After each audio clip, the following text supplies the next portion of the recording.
Jeremy Doku, the best dribbler in the world, in my opinion. Ooh! The best dribbler in the world right now. I don't have any doubt.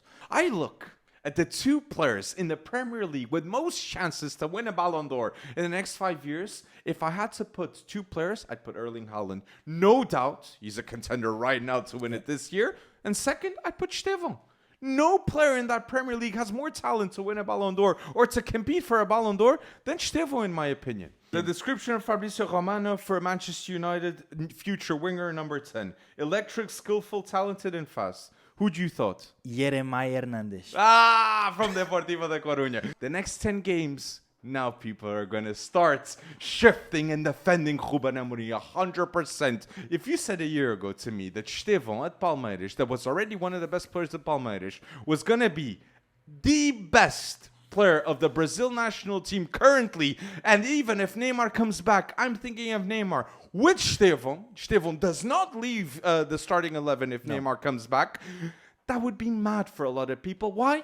Because you had Vini balling out. Season 3, episode 13 of the FC Wonderkid podcast. I'm here with Alex. Alex, how are you doing? I'm doing incredibly well, and I love that you're doing the intro, Felipe Souza, because it's always good to hear your voice. And you, how are you doing, Felipe? Very well, Alex. Very well. And I'm excited for this episode because we are talking about the Premier League Under-23 Best 11.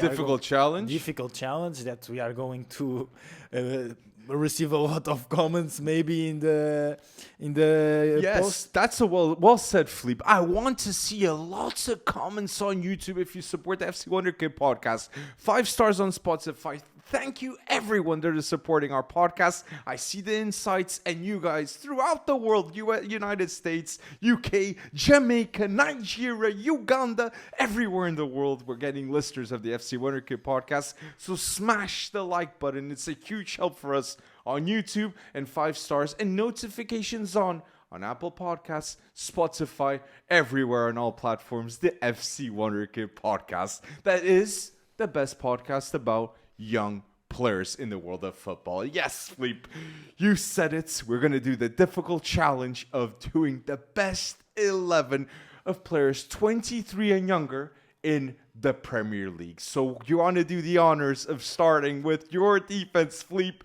and trigger half of the world? I'm joking.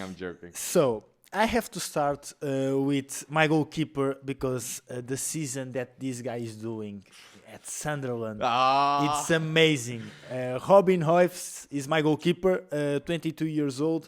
I think he has a word to say in the World Cup.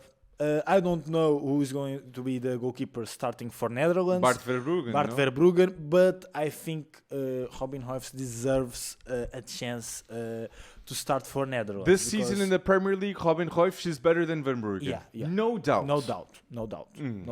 And I think people realize that because the consistency in the Premier League, first of all, it's difficult because he comes from the Eredivisie. Going to the Premier League is a very different context. True. And the way and the consistency that he's doing in the Premier League, it's insane. So I think he has a word to say in the World Cup for the Netherlands national team. But my left back, I have to say Nico O'Reilly. Completely. Nico O'Reilly is having a better season than Miles Lewis-Kelly. Yeah. No doubt. Calafiori is the starter for left back for Arsenal. Not Miles Kelly. So Nico O'Reilly, after that debut for England, he is the best left back under 23 in the Premier League. Yeah, true. And Thomas Tuchel is paying attention to that. That's why he debuted in the English national team last week. And it's fantastic to see because Nico O'Reilly was a midfielder, and the way that Pep Guardiola adapted him to this position, I'm really liking. Calafiori is also 23 years old, yes. So you would pick Nico O'Reilly ahead of Calafiori, like me? No, I have Calafiori, but he's a centre back in my team. He's a centre back because Calafiori can play as a left back and as a centre back. Completely. So I have to put, because Calafiori, I like Calafiori so much because he's my biggest snub in my team. Yeah, because I like defenders with good ball distribution and that can attack too. And I think Calafiori is very complete because he's aggressive in the duels and he has also a role in the Arsenal team in terms of build-up play and set pieces connecting too, right? set pieces and connecting with the midfield and with the attack. I think Calafiori is very important. And we've seen Calafiori score important goals for Arsenal, okay? In moments that they needed someone to resolve that situation.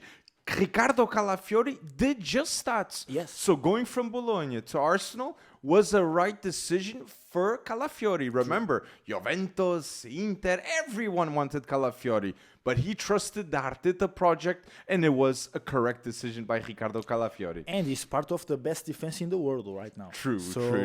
I think he's learning so much with Arteta, also with Gabriel Heinz, that is an assistant coach of Arsenal. I think that's he has an important role in this defense and the consistency of this defense. Yeah, Arsenal has a luxury with Gabriel getting injured and having Mosquera and Hincapié to replace him. That's elite.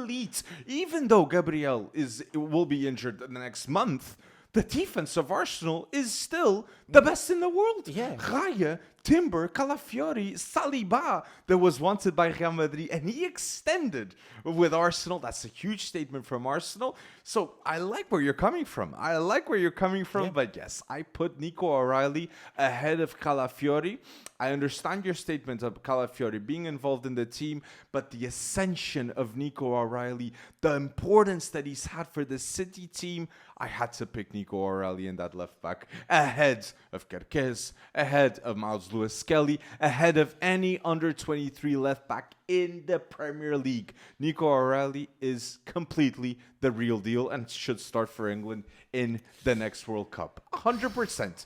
Luke Shaw, I know when he gets closer to the World Cup, we see Luke Shaw go to a whole different level. But Nico O'Reilly, come on, he's going to be the left back for me for England. And the season is very long. I think Miles Lewis-Skelly will have a word to say. He will have a word, but Nico O'Reilly maybe will have the champion word behind his back. Let's wait and see. We're going to talk about Premier League in general in a couple of minutes too, and other statements and other things too. So stick around. This podcast is going to be very good. My centre-back duo is Joško Gvardiol and Ricardo Calafiori. And my right back is, of course, Valentino Livramento. Tino Livramento. 100%. We agree. I think there's no discuss about the right back position because he's, I think, unanimous. Oh, yes. And then under the 23 and under, that's the position I was most safe upon my choice, was the Livramento choice. So my defense of players, my best defense in the Premier League of 23 and under, similar to yours, I go Robin Ruijs. In goal, I had to have a Sunderland player, one of the best teams I've ever seen, just promoted from to the Premier League. Then I have Nico O'Reilly, Joško Gvardiol. I have Lenny Yoro because I still expect to see a lot more from Lenny Yoro throughout this season now with San Lamens in goal. And at the right, I have Tino Livramento, the easiest choice in this 11. But we don't have Kushanov. That he is going to grow to one day being in this discussion. Mosquera, that's when he replaced Saliba in those couple of games, people were going nuts saying Mosquera was the bargain of the year. That it was a very cheap price to get him off Valencia. Valencia was robbed with Gaziarowski and also Mosquera. And they're going to be robbed with Javi Guerra. He's going to go cheap for sure, like under 30 million. And also a player I wanted to mention him. He's talked a lot less because of the form of his team, Murilo. Murilo, before, when he was with Nuno Espírito Santo, Murilo was being talked for being one of the best center-backs in the Premier League, which he actually was. He even had a start for Brazil against Argentina, which... It was a wrong decision to do at the time because Murilo struggled massively. But yes, there are other talents that we could have mentioned. But let us know in the comment section on YouTube and Spotify if you put these players ahead of ours. Lenny Yoro, please prove me right with time. So midfield now. I love this talk. My midfield is too strong, my midfield. So and I don't have any doubts. Based on this season, my best under 23 midfield of the Premier League is Nico Gonzalez, Ryan Gravenberch, and Elliot Anderson. Gravenberch this season. Yes. I have to have Elliot Anderson Yes. in this midfield. I personally... Elliot Anderson is here. It's... Nico Gonzalez, Ryan Gravenberch, and Elliot Anderson. My best midfield. I for sure, for me, Adam Morton has to be in that midfield. For me, best player under 23 in the Premier League. Then I put Elliot Anderson and I put Cole Palmer. But if I don't pick Cole Palmer, I would put Ryan Cherki. Because what Cherki has done in the Premier League, he arrived and he's proving to be better in the Premier League than Xavi Simons, than Florian Wirtz, and he cost 35 million to Man City. Bargain for the potential. He can be world class if he's consistent. And I believe Cherki with Pep Guardiola, another year, we're going to see one of the best players in the attacking mid position with Ryan Cherki at Man City. It was such a right decision. So I put Adam Morton, Elliot Anderson, and Cole Palmer. But because he's injured, I'm going to put Ryan Cherki because I believe Cherki, he's deserved that statement. But so, Nico Gonzalez. Yeah. How would you put Nico Gonzalez ahead of Adam Morton and ahead of Elliot Anderson in that spot? Based on this season, I think the improvement is clear. True. Clear. You don't feel the Rodri absence anymore. True. You don't feel it. You don't feel because Nico Gonzalez is doing that role in the Manchester City midfield perfectly. Perfect. And that's because also he was made in La Masia, and the way that he contributes to the build-up play of Manchester City is very important.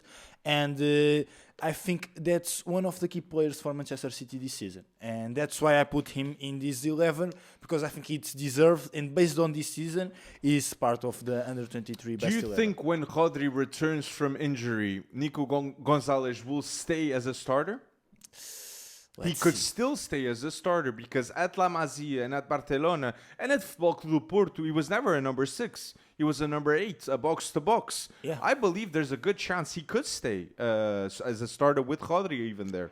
It's possible, but how Manchester City is playing this season, I think it's difficult. Because the characteristic that Pep Guardiola wants in the other midfielders are different from the Nico Gonzalez characteristics. But I think the way that Nico Gonzalez is playing gives Pep Guardiola more confidence that, okay, Rodri is not here, no problem. We put Nico and you don't feel the Rodri's absence. And remember, people, when Nico Gonzalez was signed, a lot of people were saying, how could you spend 60 million on this player?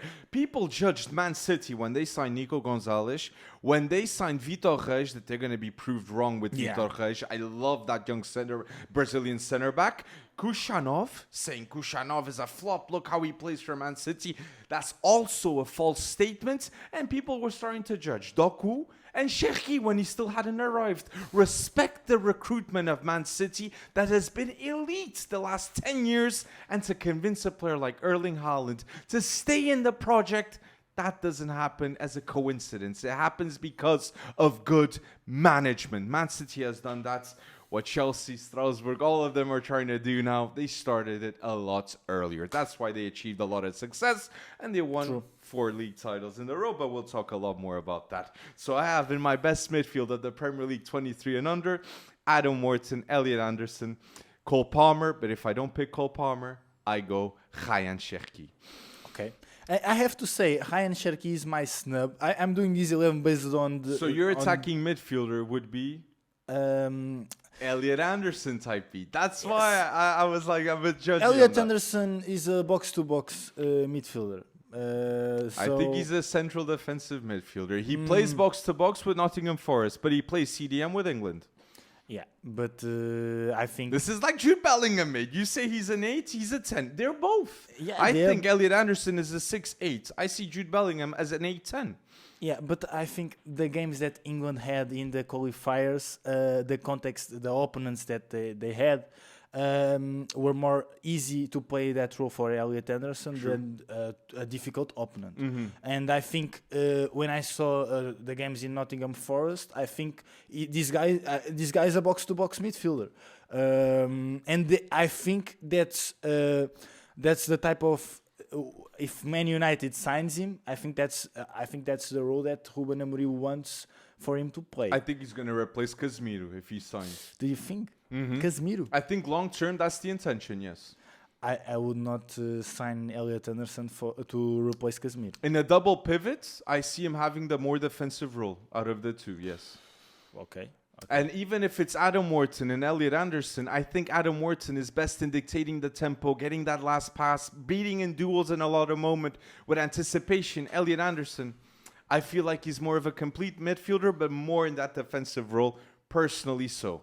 I just think you give the ball to Elliot Anderson, you need to find a quick solution. You're in trouble. And he finds the most calm, composure decision possible for a team. I see that in a new CDM in the Premier League, and very important in a midfield of Rúben Amorim, which is always a controlled chaos that has two midfielders playing in the majority of times against three midfielders. But I like the fact that we disagree about the characteristics and about what they bring to the game, these two players. For sure. But I didn't put Cole Palmer because this season he's not playing a lot. Yes. That's why. But Cole Palmer is the best under 23 player of the Premier League in normal conditions, no doubt about it. Yes. One of my one player that I want to mention, and you mentioned very well, it's Ryan Cherky, because I think 6 months from now, my 11 will be different. Yes. So because Ryan Cherky will improve so much under Pep Guardiola, and I think he will become a world-class player. I subscribe to that, because even you see the attacking mid position of France, it's still a doubt who's going to replace Antoine Griezmann. Cherky with Pep Guardiola in 6 months. He's that guy. He's that guy. And in the World Cup, it might be very clear for everyone that the 10 of France maybe has to be Ryan Cherky. That even remember the France game, even recently, 2-3 games ago, Cherky came on. He made the total difference on that team. So, the quality that he has, it's very difficult to have. And your wingers, mate. Let's go on to the wingers. The left winger, I think it's also unanimous. The best left winger in the Premier League, 23 and younger, Jeremy Doku, the best dribbler in the world, in my opinion. Ooh! The best dribbler in the world right now. I don't have any doubt.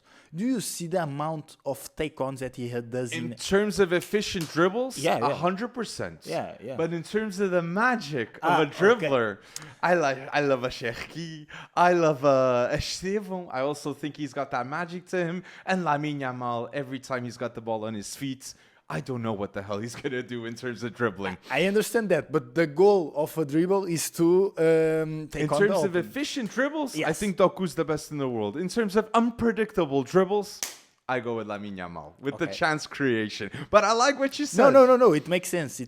But I think Doku is in my opinion, is the best dribbler, because it's very difficult to stop Jeremy Doku. 100%. Very difficult, and that's why he's my left winger. It's under 23, but if it was just the Premier League best 11, he would be my left winger as well. Yes, this season, yes. So I don't have any doubt. So my right winger, I put Estevão, and I know that you put Estevão as well. Yes. I know that you put Estevão as well, because this season, I said in the last episodes, I didn't expect this immediate impact of Estevão in Chelsea. 10 goal involvements this season for Brazil and for Chelsea. 9 goals, 1 assist. I'm starting to think William Estevão, in terms of under 23 talents, I think he's top 5 right now. And I know I did a under 23 list, and I didn't even put him in that top 10. Yeah. But this is the variables right now. To see Unequivocally, Estevão is the best player of the Brazilian national team when they're playing on the pitch against Senegal, against Tunisia. And then for Chelsea, he just got that arrogance to him and belief that he's the best player on that pitch. He doesn't feel the pressure. Exactly. A normal player that came from Brazil and went to the Premier League, a big stage, you would feel the pressure. Yes, but tremble, Estevão, I see Estevão playing, and I'm thinking this guy is just having fun. This guy is just having fun, and that's why I have to take my hat off because fantastic. I didn't expect this immediate impact, and I have to say, in my opinion, this season Estevão is my right winger in the best under 23 11. I'd say even he's the best 23 and under player in the Premier League, Estevão, for the form, for the impact, for the magnitude, for the talents. I look at the two players in the Premier League with most chances to win a Ballon d'Or in the next 5 years. If I had to put two players, I'd put Erling Haaland. No doubt, he's a contender right now to win it this year. And second, I'd put Estevão. No player in that Premier League has more talent to win a Ballon d'Or or to compete for a Ballon d'Or than Estevão, in my opinion.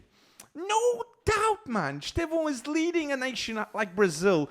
Haaland is leading his nation, Norway, for the first World Cup since 1998, like we're going to mention.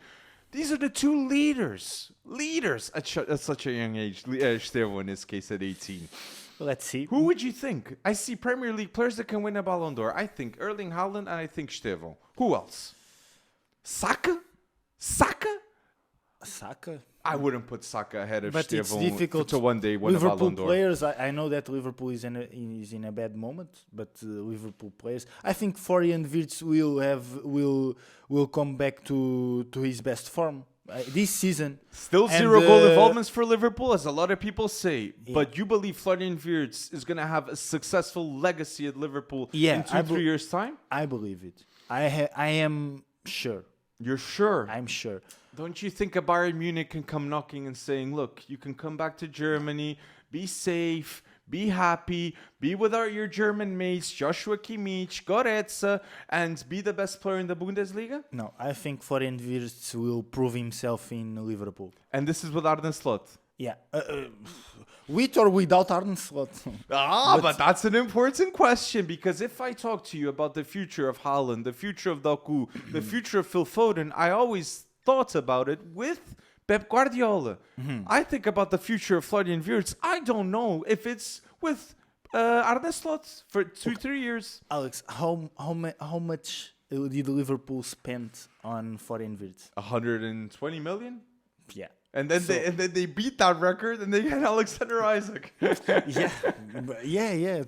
I think these were investments in players that should become legends in the club. True. And I think Florian Wirtz is in a bad moment at Liverpool right now, but I think he will become a legend of Liverpool. Do you think he's being affected by Mo Salah and the playing style of Mo Salah? Because both of them feel comfortable on the right wing side? Yes. They both attack the same spaces in a lot of moments. Something that happened at Real Madrid with Jude Bellingham and Mbappe at the start. Yeah. And I feel this also about Ekitike. Because I think the Isaac signing was not good for Ekitike because First of all, the game time, it's not the same. Exactly. Because that's mandatory. So he will score less goals and less assists because he will play less minutes. And Ekitike, if that's the situation right now, he will not start for France. It'll be Dembele with Mbappe. Yeah. And I think Ekitike is a brilliant striker as well. And that's a little bit of a problem to have a big amount of top players for the same positions. True. And spent in the same summer, in the same moment, in the same organization, in the same getting to know the club at the same time. Everything's the same. So not the best case scenario it was for Liverpool getting those two players at the same time. But I wanted to ask you, so who is the best striker in the Premier League 23 and under, Philippe? Ekitike. Not Nick Voltmad. Not Nick Voltmad. Undoubtedly, Nick Voltmad for me is the best player 23 and under for the position of striker because he is the starter for Germany. And if Germany is going to win a World Cup, then I don't think it will happen. It will definitely be with Voltmad being absolutely crucial. And I could see Newcastle getting to top 6 places, and Voltmad will be mandatory in top form to make that happen. And for Voltmad too, arriving in the Premier League and having a better season than Alexander Isak at Liverpool, that is a bold statement from Nick Voltmad. But Alex, who's going to compete with Nick Voltmad for the place of the number 9 position of the German national team? Who's going to compete with him? Right now, no one.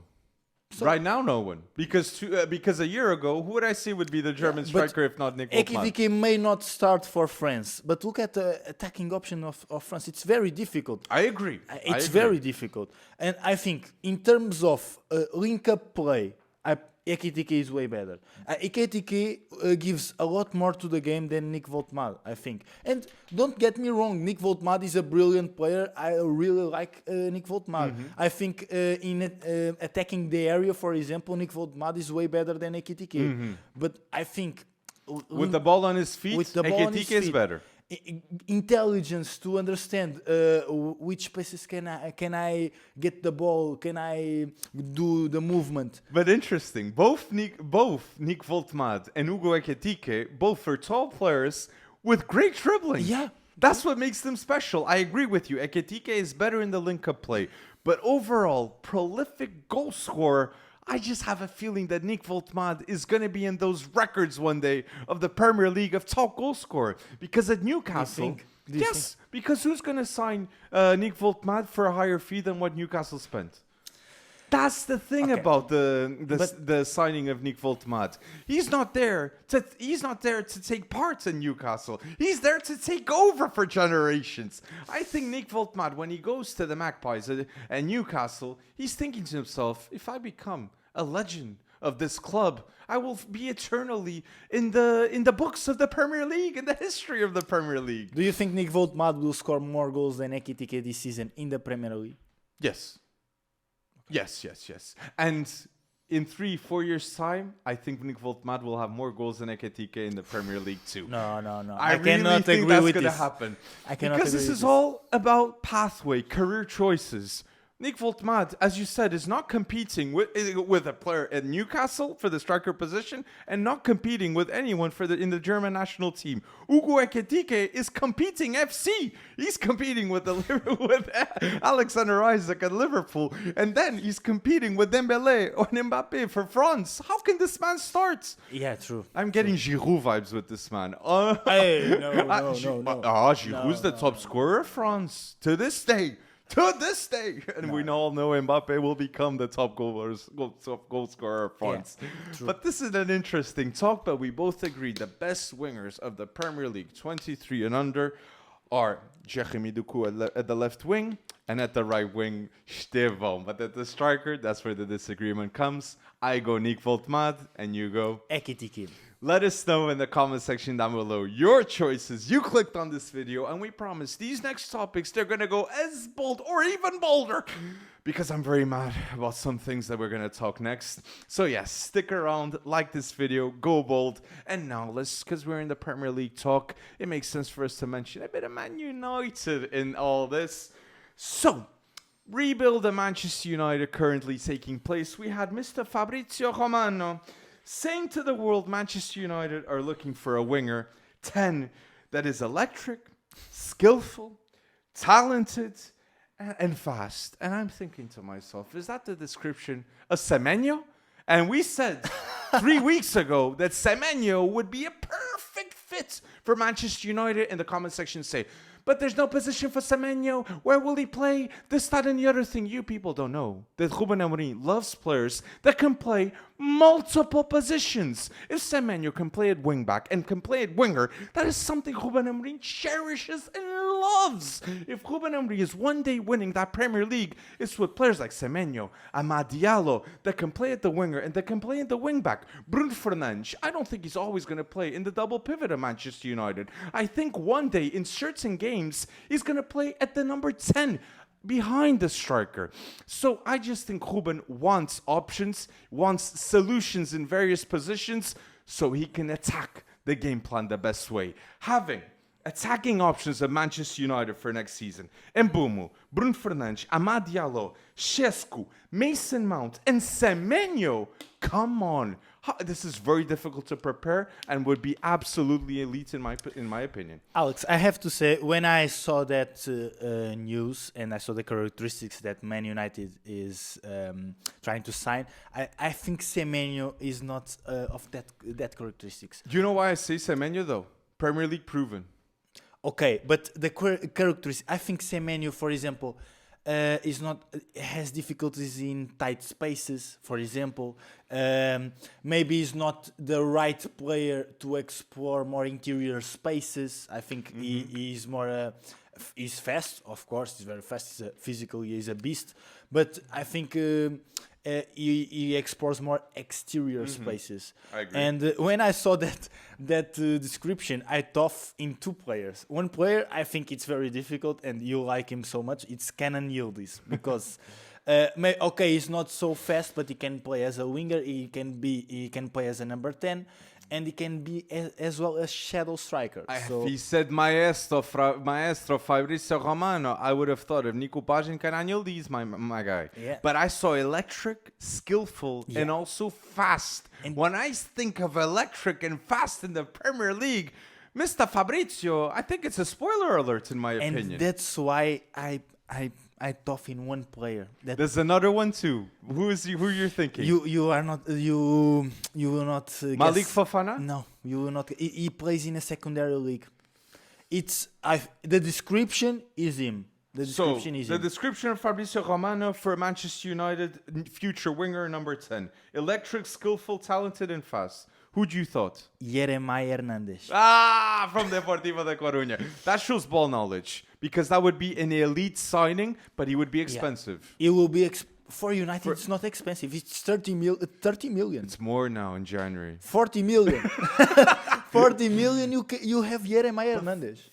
For a second La Liga, between Jeremiah Hernandez for 40 million and Semenyo for 65 million release clause. For that role, in Rúben Amorim, we know how Rúben Amorim plays. Yes. You know the players that used to play in that role in Sporting. You know the players that are playing now. True. There, players that fast, skillful, okay, but explore interior spaces. True.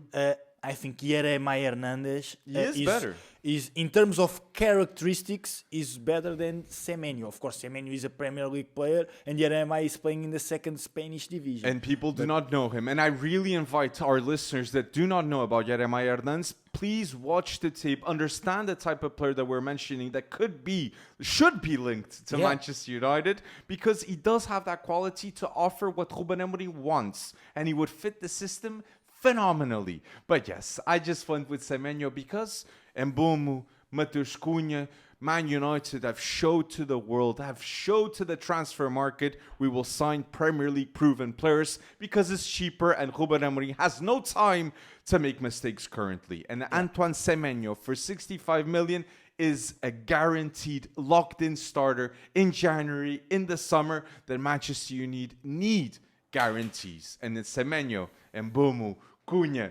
leaders for their teams too. Cunha was a leader at Wolves.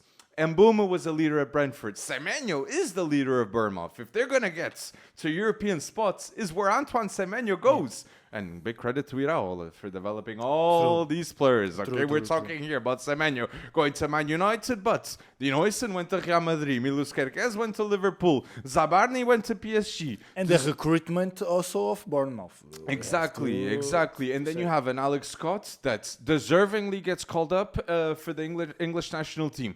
Kupri, a striker with that age in the Premier League, he's going to be like 60, 70 million minimal. Okay, so Bournemouth and Iraola deserve huge credit, and here in FC Wonderkid, we absolutely and Julio Soler. Julius Soler is a baller. And Truffert, because he's the left back that is starting over Julius Soler, and he comes from Stade Rennes, that was his home, to Bournemouth, that is his new home, and he just arrived, and he's one of the best left backs in the Premier League. Underrated. Maybe a fantasy Premier League fan, you might put Truffert because he could be a very good game and a big differential. Yeah. But yes, I wanted to also say this to Man United because Man United, the project, everything about Manchester United is judged by the world because it's Barca, Real Madrid, and Manchester United, the top 3 clubs in the world.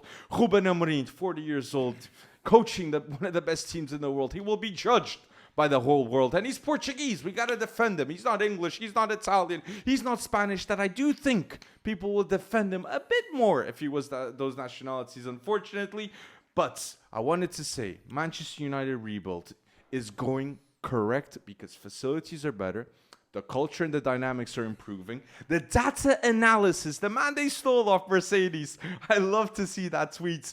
Doing data analysis, we got reports stating that Man United is top 4 currently in terms of data analysis in the Premier League. That's what they need. Accuracy, efficiency.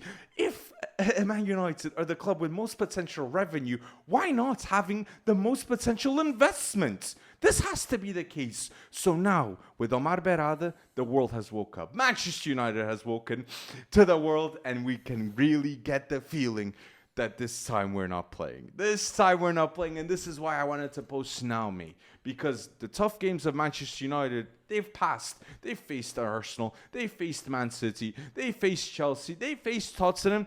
The next 10 games, now people are going to start shifting and defending Rúben Amorim 100%. And that man, the United strand, might cut his hair because 5 wins in a row with this type of culture, with this type of confidence, with this type of belief that Rúben Amorim has is to show to the world and prove us right, Philippe, that he is one of the best managers in the world. And if he wins the Premier League, Man United fans have to say to the world, he is the best manager in the world.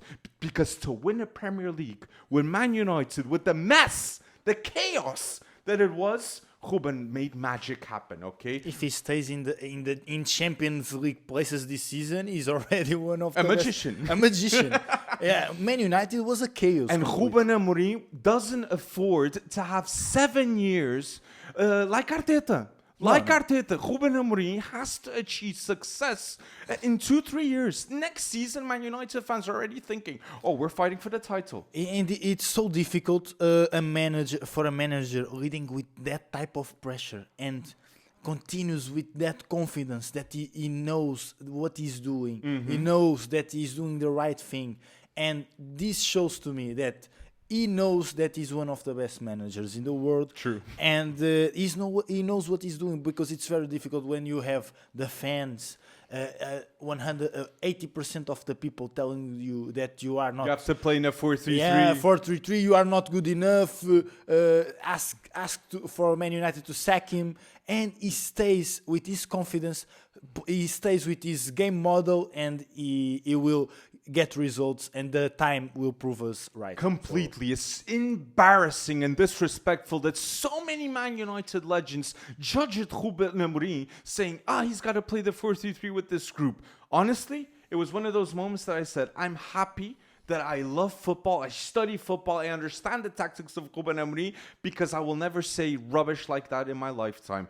To say that Rúben Amorim has to change his whole philosophy, his whole style of play to a 4-3-3 just because of a bad result, just because Manchester United have to look at the opposing team and think, we got to play differently. No! Man United need to play the best way in the world. Be the leading team. Falling in love with football. Must be watching Manchester United. That's what happened in our childhood. Yeah. And these guys that made that type of comments, they don't know ball, because how can you teach a style of play, a philosophy that you don't have 100% of perception? Exactly. He wants to play like this. He knows every single detail of his game model. It's Gary Neville, coach of Valencia, that can explain to Rúben Amorim what to do in that United team. Come on, man. No, and even in terms of leadership of a locker room, Gary Neville, if he was the coach, or Jamie Carragher or Wayne Rooney, they would have been just run over by Rashfords, by people that didn't have the right mentality. Rúben confronted those players and said, you guys, you can't stay at Manchester United. You're embarrassing yourself. You go, because I'm going to build a Manchester United that's going to be great again. And he brought all of his assistant staff, all his team, because I look at his team and he says, I can beat Pep Guardiola. I beat them at Sporting against Man City. If I'm at Manchester United with the best facilities in the world, with one of the best academies in the world, with all this fan base, with all this positivity that should be there, I'm going to become the best manager in the world. So, Man United fans, stay there. Stay with that belief, because the toughest times, they've gone. They've gone. This beginning of season, Opta even said it. Opta said analytically, it was the toughest start from any Premier League team. No and he's doubt. still top 6. Yeah. Come on. So, guys, stay there. Stay with that same energy, because we will stay with this same energy. We guarantee you, in a month's time, Boxing Day is here, and we're talking the same way about Rúben Amorim. So you stick around. And yes, I wanted to just talk about this Rúben Amorim moment. And now comes the time of the podcast. And I did say I wanted to talk about difficult conversations and ESPN. I love what you do, okay? In terms of sports commentary, I think you're one of the leading TV channels, and there's so many things that I respect from ESPN. And that's why I got so angry with this title. I got so triggered. Are France a bigger threat than England for Spain in the 2026 World Cup? I got triggered personally because I'm Portuguese, and I do think we're a bigger threat than France and England. But if I was Argentinian, you say for Spain in the 2026 World Cup, for Argentina. They're the World Cup winners, okay? They are the ones that you have to beat if you want to win the World Cup. Argentina, in my point of view. Because Scaloni, this is a fact, people, and I don't know if you agree or disagree with me.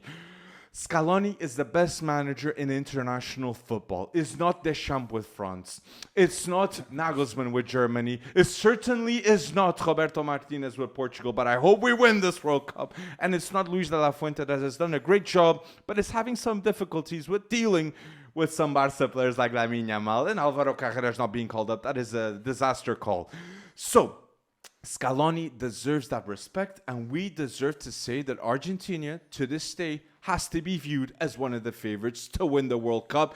In the same view as England, in the same view as Spain, in the same view as Portugal, Argentina has to be in that conversation. And I'm not a Messi hater, people, okay? I'm a Messi respect man. What he's done for football, one of the best, if not the best player that I've seen with the ball of his feet, creating magic. So I have massive respect, and I love that is going to be the last dance of Ronaldo and Messi. But talking about this question in specific, how do you feel when you see, are France a bigger threat than England for Spain in the 2026 World Cup? It's a hopeful comment, because I think the disrespect for the Argentinian national team, it's insane. Because I saw the Argentinian national team, even in the qualifiers for the World Cup, and you can feel it, that they are a family. Yes. And in terms of international football, it's way more important for a coach to build an environment like everybody is here for the same thing, is swimming for the same side. It's true. And it's very important. I will say that it's more important than strategic, and I think that's where Scaloni is very good, because the environment that he built around this team, it's insane. They are a family, and we can see it in the field that they are a family. So we can see Otamendi, De Paul, Messi. These guys are friends, and they are playing here. De Paul is playing for Messi. Messi is playing for De Paul. And I think that's very important. And I think that's a lot of candidates to this World Cup. So I don't think there's a lot. I think there's a lot. And I think the World Cup is a very unpredictable competition. Everything can happen. Everything can happen. Brazil, let's see what Brazil can do. Portugal, let's see how Roberto Martinez handles and manages the team, because I think if you play with the midfield, with João Neves, Vitinha, Bruno Fernandes, and with pure wingers, and with Gonçalo Ramos, and a bit of Cristiano Ronaldo. So, yeah, but Gonçalo Ramos starting, in my opinion, I think we are a main candidate to win this competition. Would you say our midfield is the best midfield in the World Cup, João Neves, Vitinha, and Bruno Fernandes? I say that personally. I say that because Pedri is the best midfielder in the world in terms of form, but the complete midfield that this is, I can't pick anyone ahead of us. I'm thinking about Spain and England midfield. For sure. Yeah, but I think I love Vitinha and I love João Neves. So I think Pedri is the best midfielder in the world. I have said it multiple times, but I think Overall midfield, I think the Portuguese is the best one. It's very difficult to beat that type of. And you midfield. touched pads on the English midfield. It's a good moment to speak about this. I wanted to give big congratulations to Ian Wright for saying the truth, for saying that what Ian Wright said about Jude Bellingham being criticized is absolute facts. Because I don't see this level of criticism for Phil Foden. I didn't see, you pointed out David Beckham. Yeah. English players that, look, they didn't have the best of forms. Jude Bellingham is criticized for being impeccable. Honestly, if Jude Bellingham had won the Euros with England, he would have won the Ballon d'Or. He would have won the Ballon d'Or, people. Please realize what Jude Bellingham is. One of the greatest talents ever to be produced by England. That's what Jude Bellingham is at the age of 22. He arrived at Real Madrid, not at Man United, not at Man City, at Real Madrid, and he wins the Champions League in his first season when he is one of the mega pieces for that to happen. Please, people, do not judge Jude Bellingham the incorrect way, because why would you hate on Jude Bellingham right now? There is no reason to hate on Jude Bellingham. And if you're English and you're hating on Jude Bellingham, it's ridiculous. It's ridiculous. You have Phil Foden that doesn't perform the same way for England as he performs for Man City. You have a player that can play at the center mid and he can play at the 10. And he is a natural born winner. That's why I get so mad with the criticism of Bellingham, because he is the player that can move a crowd, that can move a locker room towards winning a title like he did at Real Madrid. And I think people that say that criticize Jude Bellingham this season are people that just see the goals and assists, the number of goals, the number of assists, and Jude Bellingham gives a lot more to the game. Exactly. In this new role at Real Madrid midfield, he's not playing like a number 10 because Arda Güler is playing there. Exactly. Mastatoni is also playing there a little bit of times, but he's playing like a number 8. And guys, you have to see the game. You have to see the balls that Jude Bellingham recovers, the importance that he has in the connection of the midfield to the attack, the key passes that he does. Maybe sometimes are not assists, but are key passes. The importance that he has in this Real Madrid team. I don't understand why Jude Bellingham is being criticized this season. You know why? To be honest, because the media needs to sell newspapers, and what sells? Negativity. And England, 0 goals suffered. What are you going to point fingers at? Oh, the fact that Jude Bellingham, he seemed a bit sad leaving the pitch. He clearly doesn't like Tuchel. You are reaching English media, English punditry. For me, it's disgraceful what you're doing with Jude Bellingham. You did it with Sterling. You did it with Rashford. You did it for a bit with Saka. Remember when he missed the penalty? The whole world was on top of Saka in that moment. But Saka came back, and I got to give big respect for Saka. 38 starts for England, 23 goal involvements, 12 man of the match awards, Bukayo Saka. That's the way he answers all those critics. And I'm sure Jude Bellingham, the bubble he has, his family is amazing.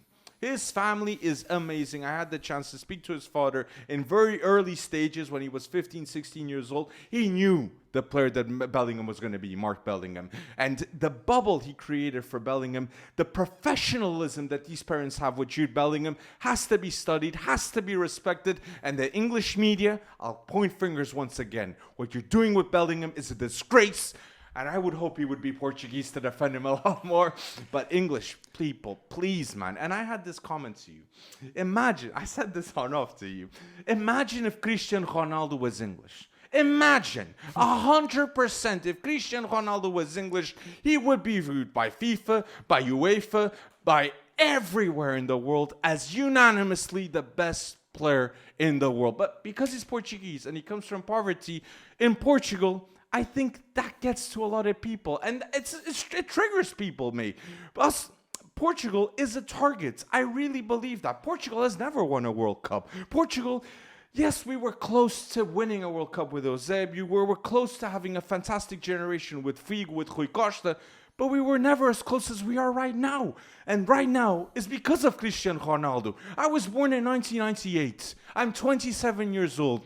The last World Cup Portugal didn't go to was 1998. Ronaldo is the main reason. Carlos Queiroz also with the development, phenomenally I important. think Carlos Queiroz has a way more importance in I this. see 3 players. I don't think there's way more, personally, with the Portugal importance. I think there's 3 heads that are massively important for Portugal's development in the last 20 years. Carlos Queiroz, for studying and to building those foundations and structures that was needed in academy football in Portugal.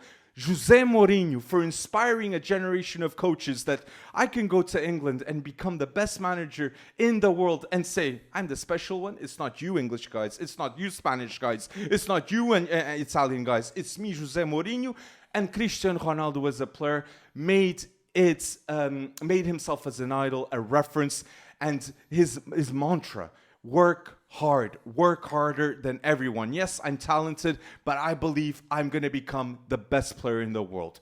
As a manager, José Mourinho, as a player, Cristiano Ronaldo, and in the development and in the study case, Carlos Queiroz was fundamental for us to now go to a World Cup and believe that we can win it. So I think it's these 3 people. I also think that the 3 big clubs in Portugal have a little bit of merit because the youth academies they are one of the Why am I doing 3 this? of the best in the world. Why am I doing this? Because the 3 clubs in Portugal, they can do a lot for everyone. And I believe that one day our Portuguese league will be viewed a lot more with the decisions that these 3 clubs are going to be doing. We'll improve Braga, we'll improve Vitória de Guimarães. Yes. I'm sick of speaking to English people and saying, Vitória de Guimarães, a great club you must watch in Portugal.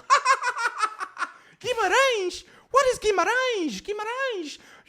They would lose to Millwall. They would lose to Sheffield Wednesday that is last in the championship. The disrespect we receive from mid-table teams in the Portuguese league is blasphemous. It's blasphemous, mates.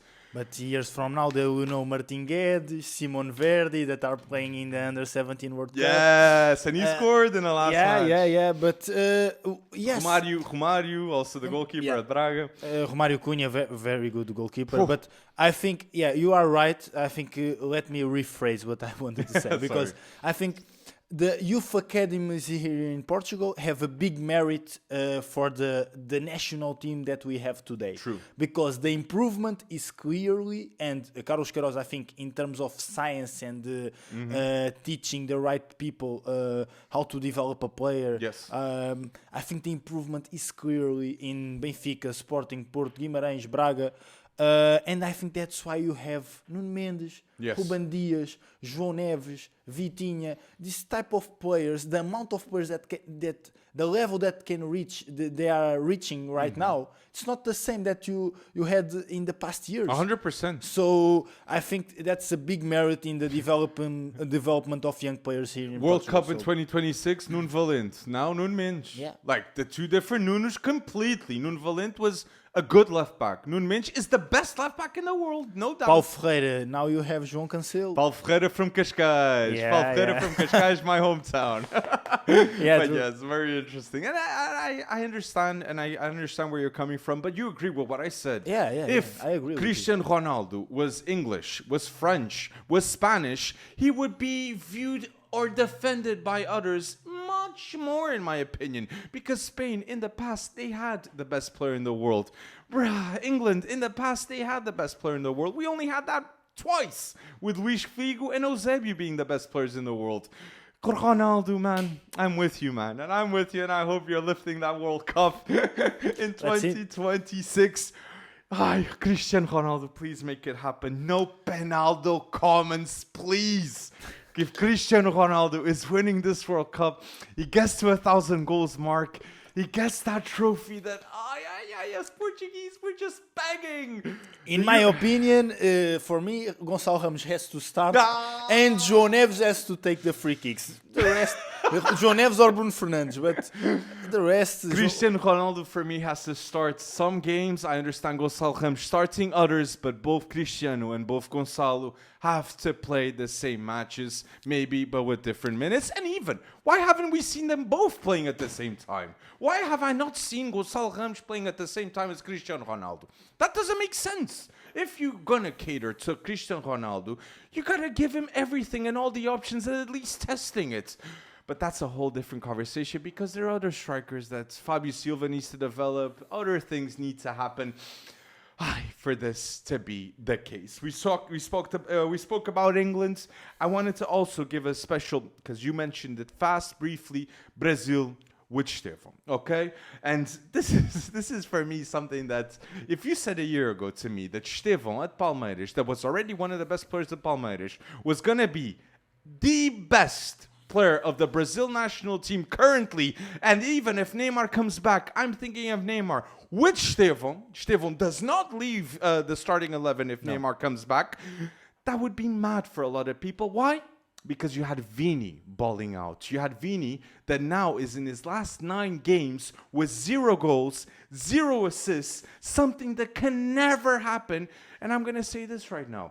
If Brazil is winning the World Cup, it might be with the decision of Vinicius Junior going to the bench. It might be that. It might have to be the case. Because if Neymar is returning, I do not know who's going to be benched in this team. I think Neymar will be a number if he returns to the Brazilian national team, if he starts, because I think number 10. Neymar has to hand right now the Brasileirão perfectly to go to the World Cup. To go to the World Cup. Don't you think Neymar could get a move in January? I don't know. Please go to Italy, Neymar. Go to a Juventus. Go to an AC Milan.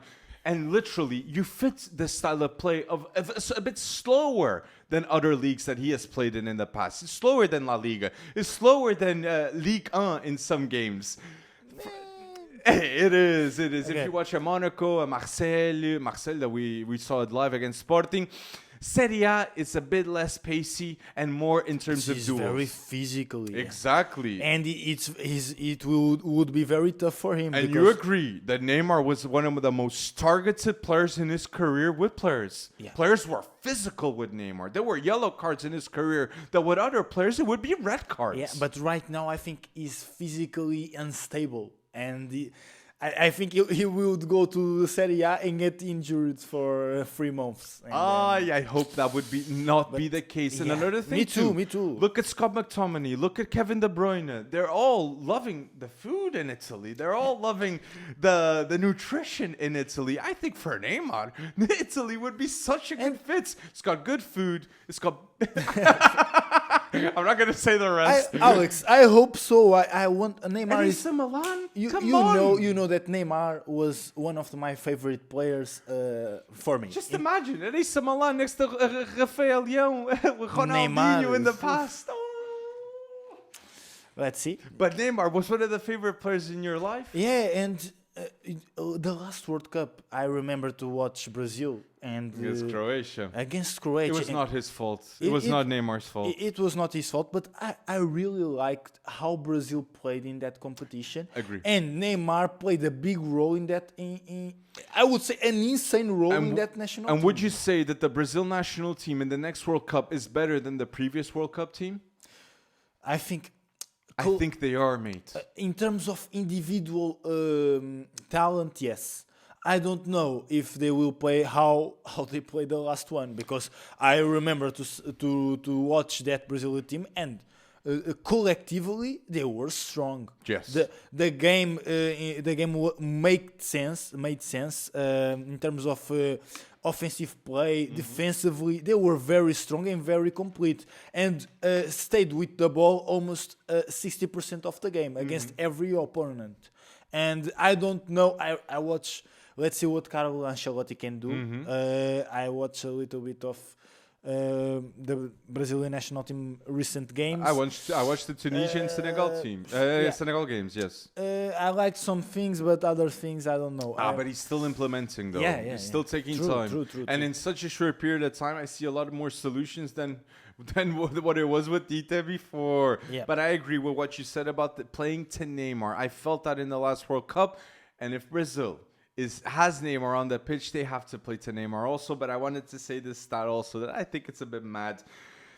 Estevão is the biggest star of Brazil right now, no doubt in my mind. Why? Because under Carlo Ancelotti, who has more goals than Estevão?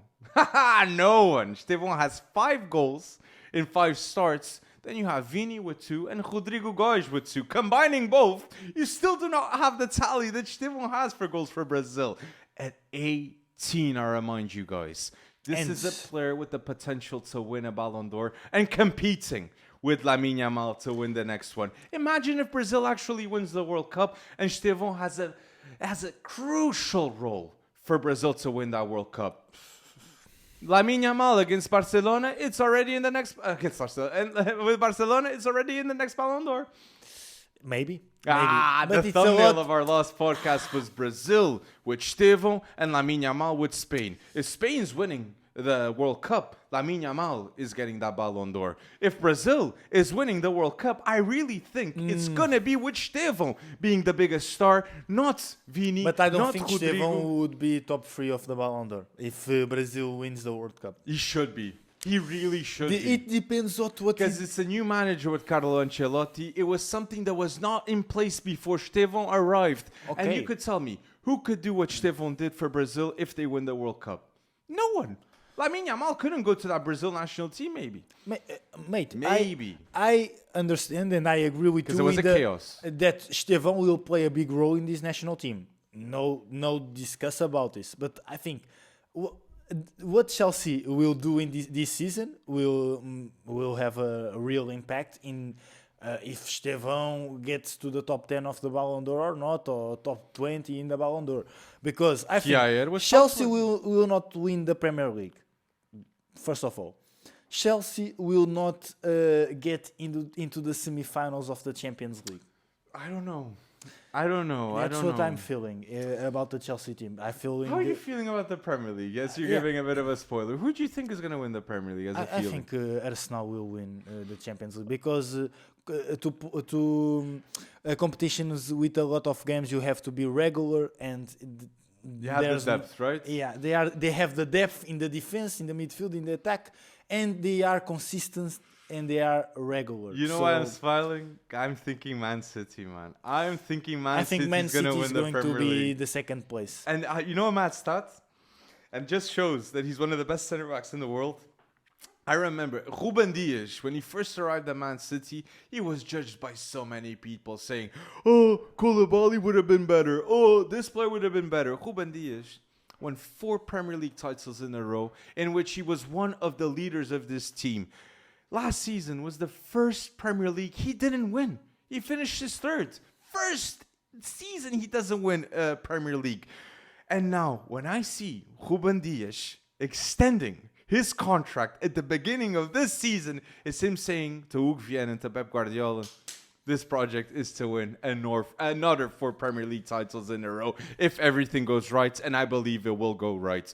Rúben Dias one day will be remembered as one of the best center backs ever in Premier League history because of what he does off and on ball and outside the pitch, the leadership role he has, the discipline, the routine he has. He's one of the best. He's one of the first to arrive in the training facilities. He's a leader by example. Yeah. So I really wanted to state that with Rúben. No. It makes a lot of sense. Rúben Dias is a complete leader, but I think I don't see that. I with Arsenal, I see that with Declan Rice because he's one of the leaders also of the English national team. But I'm just as skeptical. The consistency of that Arsenal defense. That's what made me believe that they will win the Premier League. Oh, but City's got consistency with Erling Haaland now that he cannot stop scoring goals. And I see who's the goal scorer of Arsenal.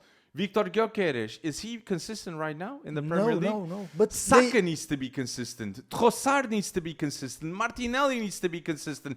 Eze needs to be consistently starting for Arsenal because in terms of chance creation, in terms of goal efficiency, Eze is definitely the best on the left wing, in my opinion. Yes. But this is an interesting conversation. We can have it in the next podcast. So who's going to win the Premier League? But I mentioned Haaland fast, and you went bold before. Before we started having these mics in front of us, you went bold about Erling Haaland. Erling Haaland, that this is a stat for you people to realize how special Erling Haaland really is. In 2025, in international football, Brazil has 17 goals. Just Erling Haaland himself, he's got 19 goals. 19 goals, Erling Haaland. He scores in every match of the European qualifier. He has 16 goals in totally. And the second place, you said, has? 8. which is Arnautovic, Memphis Depay, which are good players, but not even close to Harry Erling Kane. Haaland. I think Harry Kane is exactly, but not even close to Erling Haaland the and double. his efficiency. That's double of the second place. We could see Insane. Erling Haaland becoming the best player in the World Cup. Maybe. But I'm very... I think this Norwegian national team will surprise a lot of people because a lot of national teams have a lot of stars in very different positions. Norway has Odegaard, Haaland, but as a team... Antonio Nusa. Nusa, very, very well mentioned. Oscar Bob. You love Oscar Bob. I love Oscar Bob, but a team that completes themselves. True. And I think they have a very strong connection, and I think they can surprise a lot of people and maybe get to the semifinals or... Could you see Norway winning a World Cup with Erling Haaland, not this one, but in the future one day? I saw the Croatian national team going to the final. And then getting a third place in the other World Cup. I think, yes, I could see Norway going to the final because what they did in these qualifiers are a proof that they are very strong, the connection of this team, the style of play that makes sense with the characteristics of the players, and I think that's a lot more important than the individual characteristics that you have. And if that happens, just like Luka Modric, Erling Haaland has to win that Ballon d'Or if Norway is in a final. No doubt. If the World Cup, okay? No doubt. Even though if they win, No they doubts. lose. If Norway as a nation is going to a No doubts. final of a World Cup, Erling Haaland is going to be the symbol and the consequence of that happening. And that's not that crazy to say with the development that Norway is having in youth football. We see it. We see the Norwegian players, Danish players, Swedish players can be compared. It's Scandinavia. Scandinavia is improving a lot. Exactly. With Spanish, with Portuguese, with French. We don't look at them and say, they're less players because they're in North of Europe. No, if you look at these players that way, you do not know football, my friends. Rasmus Højlund, Patrick Dorgu, Martin Højlund, Victor Verholt at Football Club do Porto. There's so many. Alexander Isaac, Victor Gyökeres. So many leading Scandinavian players. So that's why it's must recruitment one of these leagues. And if Erling Haaland is going to a final of the World Cup, it would be, oh boy, that would be insane. And what makes it so insane, this is the first time that Norway go to a World Cup since 1998. When I was born in 1998. Crazy. That was the last time they went to it, and Haaland makes it happen. One of the greatest strikers ever in the history of football, Erling Haaland. And if he's getting to that World Cup final, give him that Ballon d'Or immediately. No, and he doesn't win a Ballon d'Or, having a European treble under his belt too in his first season at Man City. We're going to be speaking to our grandchildren about Erling Haaland, saying he's a monster.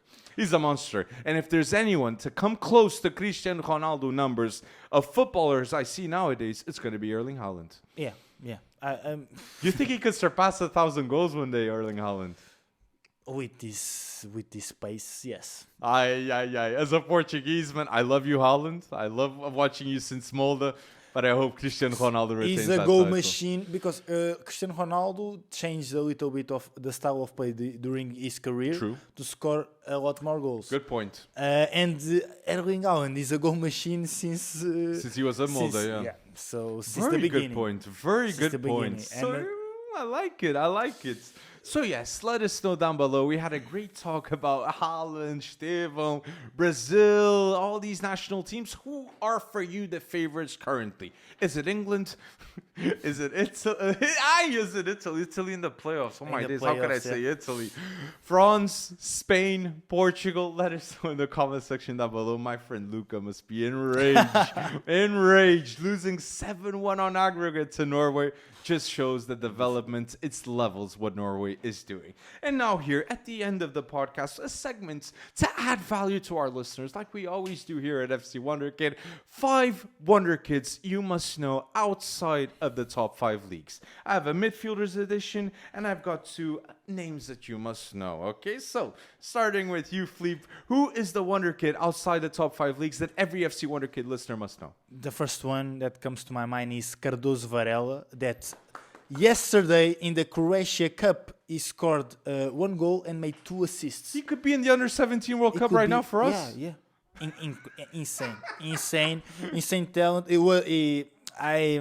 Porto could have it, but there were some problems with Pathway. his It happens. agent, and it happens. But I think Cardoso Varela will be a name that from 5 years' time, everyone will know his name because he's so talented. I remember to watch that Under-17 With Euro. Kenda, Rodrigo Moura, João With Simões. Kenda, Rodrigo Moura, and He's the 15. the third best player was Cardoso Varela, and he was 15 years 2 old. years younger than the 15 others. years old, insane. And I remember to watch him play and looked at his age, and I was thinking, like, who the hell is this guy? Anomaly. He's an anomaly. He was an anomaly in youth football, Cardoso Varela, and he's still an anomaly playing. Yeah. So at 16? Yeah, In the- 17 right now. 17 right now. He made 17 like Just right now. It must have been last like- last week. Like. So the fact that he's at that level is absolutely insane. So I love And that you the mentioned it. importance I'm seeing, because I'm also following Dinamo Zagreb, and I'm seeing that the role of Cardoso Varela in Dinamo Zagreb is being more important every week, more important every single time. And I think it will end the season like a starter, a key yes. starter for Dinamo Zagreb. Oh, yes. This season at the age of 17. 100%. And the next season, maybe Barcelona will call. I don't know. I don't think it's a maybe. If it's not Barcelona, someone will call him up. I don't That know. I'm sure. That I'm absolutely sure. But yes, I That's- love that and you you, mentioned Alex. Cardoso Varela. I have few easier names for the listeners, but I just think you have to know these players type beats. So 5 Wonderkids, five Wonderkid midfielders you must know outside of the top 5 leagues. Keith Smith, mandatory from AZ Alkmaar, one of the best young playmakers in football. Caleb Jirenki of Nordsjælland. That man is a proper box-to-box midfielder, already a starter for Ghana. Please remember this name, underrated in my point of view. Nathan de Cat, that we spoke in the last podcast. What a player starting for Anderlecht. For me, in terms of eloquence, in terms of physical ability, the potential is to be the best in his position. And I have 2 players from Futebol Clube do Porto that is mandatory for you to know. Rodrigo Moura, that is a genius, absolute genius, one of the best talents I've ever seen in Portuguese youth academies. I followed him since the age of 14.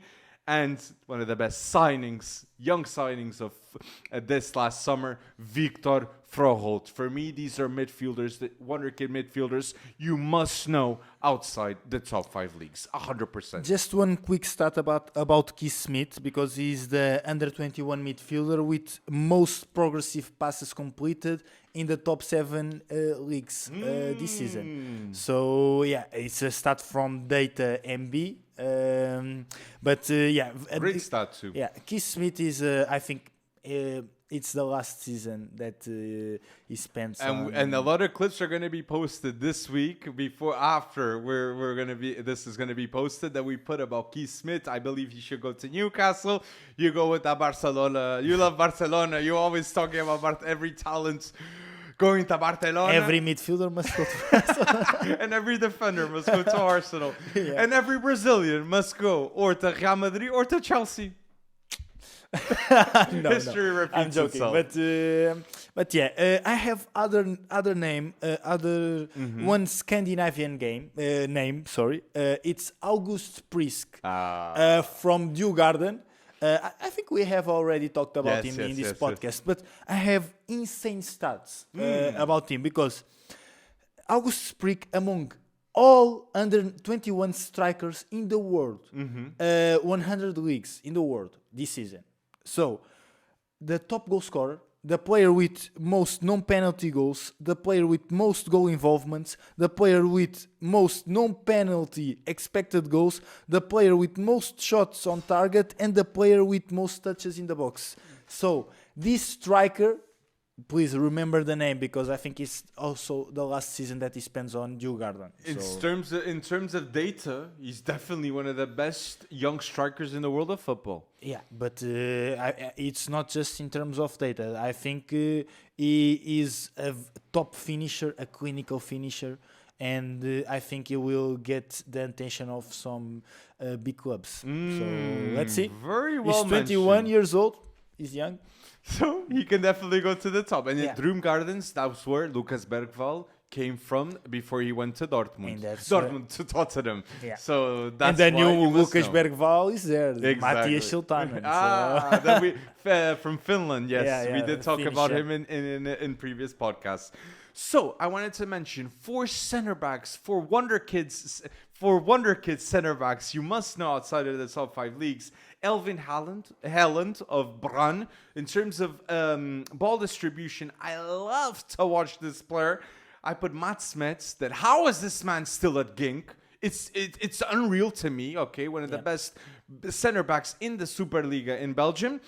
Then I put also Ousmane Diaw of Michelin, one of the most talented players in the Danish league, and also in the Danish league at Nordsjælland, Noah Marksman. Okay, this is a player that, in terms of confidence, he doesn't look his age right now in a center back, and that's what I love about him. For a center back, it's mandatory for you to feel a bit of not less confidence, but a bit of afraid, a bit of doubts in terms of moments, in terms of duels. He doesn't feel it. This Noah Marksman. It's just like the name. Marksman, okay? He targets the striker and he's like, no, you're not going through me today. So in terms of talent... He has composure with the ball. Exactly. Yeah. So you got to know Noah Marksman and the other center backs that I just mentioned. Yeah, very well mentioned, Alex. And I love that you mentioned Ousmane Diaw, because we have already said in this podcast that 3 players of Midtjylland are ready for the big 5 leagues and for Premier League, for La Liga. And that's Ousmane Diaw, Dario Osorio, and Francolino Ju. The most prepared, Francolino. The most prepared, Francolino. This season is the breakthrough season of Francolino Ju. 100%. No doubt. He's on every top team's list for strikers. No, he has to. Bayern Munich, I saw linked a couple of weeks ago too. Yeah, and makes a lot of sense. There are another player that I want to talk from Santos that I really like him, and he's getting more important in this Santos team with the time, playing more minutes week after week, and that's Robinho Jr. that made the assists for the Hollizer goal, winning goal against Palmeiras. Give Santos a way to visit the relegation spots. There were relegation spots, yeah. The relegation spots of Brasileirão, and Robinho Jr. made that assist for the winning goal. And I think you guys have to see him play, because he looks like his father, honestly. He's dribbling. I didn't watch Rubinho at the youth level.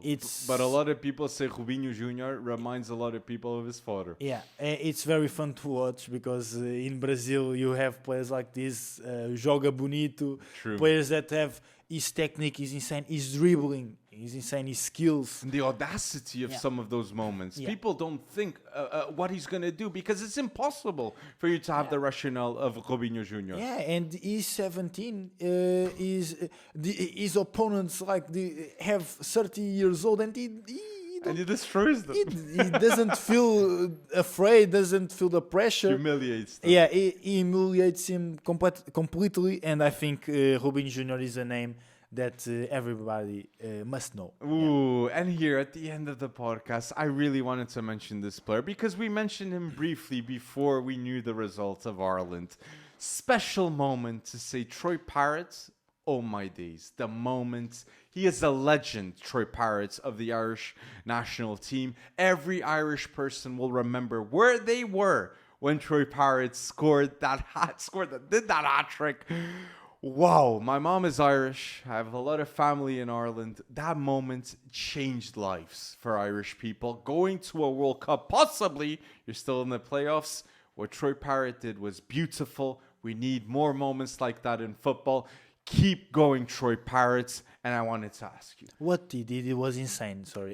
He went to the international break, scored 5 goals, put Ireland in the playoffs, and then right now he's at Netherlands to play for us. And before those matches, Ireland had 4 points. And they were facing the 2 toughest teams that they could have faced, Portugal and Hungary. And he still made it happen with a last-minute goal, with that belief. Beautiful moment. National Troy hero. Parrott. National hero. 100%. For 100, just like Scott McTominay for the Scottish people. Yeah. But my mom's Irish, so I wanted to have this moment for Troy Parrott. And last question, who will sign Troy Parrott? Because after that moment of Ireland, he's leaving. Asking price 30 million. Linked clubs, West Ham, Everton, Leeds and Stuttgart. Stuttgart, please. Please, Stuttgart. Please don't sign for an English club. Yeah, please, because imagine, Alex, a team that we like a lot, Stuttgart, because we have They love Kema strikers. Andrés, Bilal El Canus, Angelo Stiller, also good wingers with Jamie Welling, True. and you could have Troy Parrott. So well A team full of young talent. I would love to see Troy Parrott in Stuttgart. So yes, that's the last statement. That makes complete sense. But let us know down below your statements of the FC Wonderkid podcast. Thank you if you're listening until now. And if you're listening until now, mandatory like on YouTube, 5 stars on Spotify, notifications on when it comes out the podcast every week. Thank you everyone for going bold. And in the next podcast, we're going to be talking about the Under-17 World Cup. Definitely. So people, stick around. Thank you for all your support. And thank you for going bold with me and Fleep. Thank you, Alex.